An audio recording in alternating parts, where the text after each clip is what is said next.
Selamat bertemu kembali anak-anak yang terkasih dalam pembelajaran pendidikan agama Katolik. Hari ini kita akan melanjutkan pembelajaran kita dari pembelajaran yang kemarin, yaitu tentang laki-laki dan perempuan. Ya. Sekarang kita masuk ke perbedaan ya yang dimiliki laki-laki dan perempuan. Apa saja perbedaan yang dimiliki laki-laki dan perempuan? Yang pertama kita bisa lihat dari segi fisik ya. Dari segi fisik bahwa perbedaan suara. Nah, yang pertama perbedaan suara, laki-laki pada umumnya suaranya lebih besar ya, lebih ngebas gitu dibandingkan perempuan. Lalu perbedaan bentuk badan, pada umumnya laki-laki lebih strong, lebih kekar ya dibanding perempuan. Lalu perbedaan rambut, pada umumnya rambut laki-laki lebih pendek dibanding rambut perempuan. Nah, yang berikut perbedaan kelamin. Jelas kita tahu bahwa perempuan dan laki-laki jenis kelaminnya sudah berbeda. Jadi masih banyak perbedaan lain dari segi fisik. Lalu yang berikut adalah dari segi fisikis atau kejiwaan. Nah, perbedaan yang pertama di sini adalah perbedaan emosi. Pada umumnya laki-laki itu lebih sering tidak bisa menahan emosi ya kalau ada masalah, dan biasanya laki-laki itu selalu memakai logika kalau ada permasalahan, sedangkan perempuan dia selalu memakai perasaannya. Walaupun begitu besar masalah, selalu perempuan memakai perasaan. Nah, lalu dari segi perbedaan tugas, pada umumnya laki-laki mempunyai tugas yang lebih, bisa dikatakan lebih berat dibanding tugas perempuan. Contohnya misalnya pada umumnya laki-laki bekerja ya, contohnya membuat sesuatu atau membangun sesuatu ya, misalnya kerja bangunan, ngocok semen, angkat batu dan lain sebagainya. Sedangkan perempuan pada umumnya ya bisa dikatakan pekerjaannya lebih ringan dibanding laki-laki, misalnya memasak ya, memandikan anak dan lain sebagainya, pokoknya mengurus anak lah. Lalu perbedaan berikutnya adalah peran. Nah, di sini kita bisa lihat apa peran perempuan, apa peran laki-laki. Pada umumnya perempuan ini perannya misalnya bisa kita lihat di keluarga kita masing-masing. Perempuan biasanya perannya ya, kalau ibu kita lihat di rumah lebih kepada mengurus anak, memasak ya, mengurus dapur dan lain sebagainya. Sedangkan laki-laki misalnya bapak kita lihat pada umumnya dia lebih sering mengurus bagian luar rumah ya, misalnya kalau malam-malam yang menutup gerbang dan lain sebagainya supaya keadaan aman pada saat kita istirahat. Biasanya bapak kita, ataupun kalau kita sudah besar-besar biasanya laki-laki yang menutup pagar dan lain sebagainya. Nah, itu mungkin dari segi peran ya, itu contoh yang sangat sederhana. Nah, kita lanjut.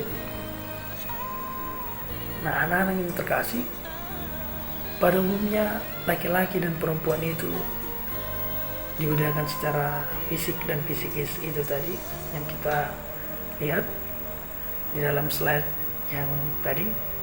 Akan tetapi ada perbedaan kodrat yang mendasar yang dikehendaki Tuhan. Ya, apa itu? Perbedaan kodrati katanya, yaitu bahwa hanya perempuan yang bisa mengandung. Nah, ini dia. Hanya perempuan yang bisa melahirkan, dan hanya perempuan yang bisa menyusui anak-anaknya. Sejauh ini yang saya lihat ya masih hanya perempuan. Belum ada laki-laki yang saya lihat menyusui anaknya, melahirkan serta mengandung. Nah, Tuhan sudah membuat kodrat itu bahwa itu hanya bisa melekat di dalam diri perempuan. Nah, namun tanpa laki-laki, perempuan pun tidak mungkin bisa memiliki kemampuan kodrati yang diberikan Allah tadi.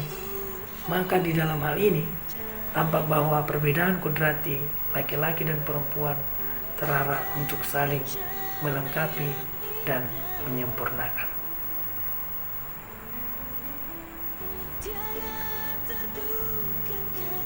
Nah, anak-anak yang terkasih, sekarang mari kita buka kitab suci kita masing-masing.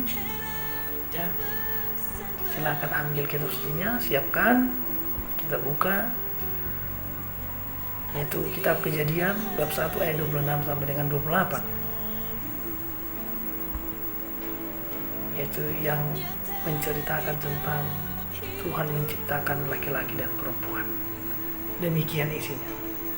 Berfirmanlah Allah, baiklah kita menjadikan manusia menurut gambar dan rupa kita, supaya mereka berkuasa atas ikan di laut dan burung di udara, dan atas ternak, dan atas seluruh bumi, dan atas segala binatang melata yang merayap di bumi. Maka Allah menciptakan manusia itu menurut gambarnya. Menurut gambar Allah diciptakannya dia, laki-laki dan perempuan diciptakannya mereka. Allah memberkati mereka, lalu berfirman kepada mereka, beranak cuculah dan bertambah banyak, penuhilah bumi dan taklukkanlah itu, berkuasalah atas ikan-ikan di laut dan burung-burung di udara dan atas segala binatang yang merayap di bumi. Demikianlah sabda Tuhan, syukur kepada Allah.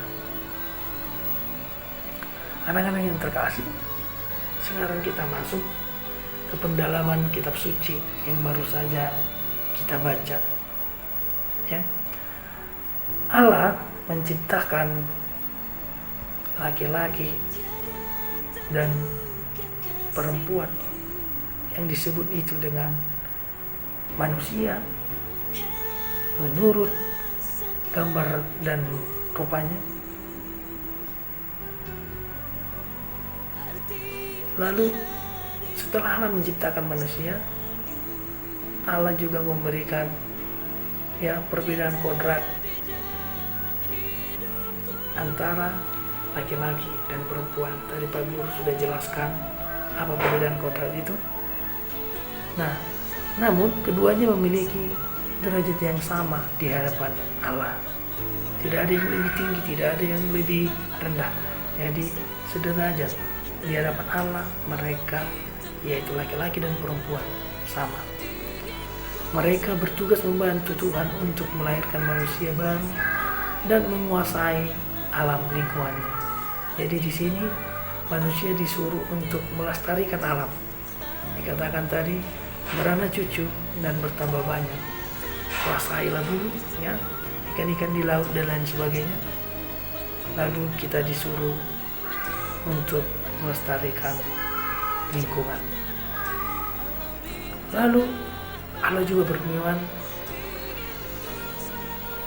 manusia itu harus bekerja sama untuk mengolah dan memelihara alam ini supaya bisa membahagiakan pribadi yang baik diri sendiri, keluarga, dan masyarakat.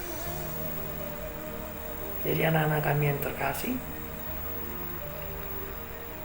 kita dalam pembelajaran ini kita diharapkan sebagai laki-laki dan perempuan untuk sama-sama menjalani kehidupan ini, saling tolong menolong,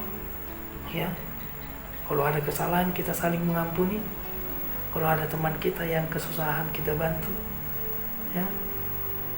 terlebih kita harus tetap ingat kepada Tuhan bahwa kita semua adalah anak-anaknya, mempunyai kelemahan. Untuk itu harapan Pak Guru kepada kalian di akhir pembelajaran kita ini, semoga kedepannya kita bisa saling bekerja sama antara laki-laki dan perempuan, sehingga tidak ada pertengkaran antara laki-laki dan perempuan, tetapi kita sama-sama berjuang untuk melestarikan apa yang telah diberikan Tuhan kepada kita. Sekian pembelajaran kita untuk hari ini. Semoga kita selalu diberkati Tuhan. Selamat beraktivitas, selamat belajar. Tuhan Yesus memberkati.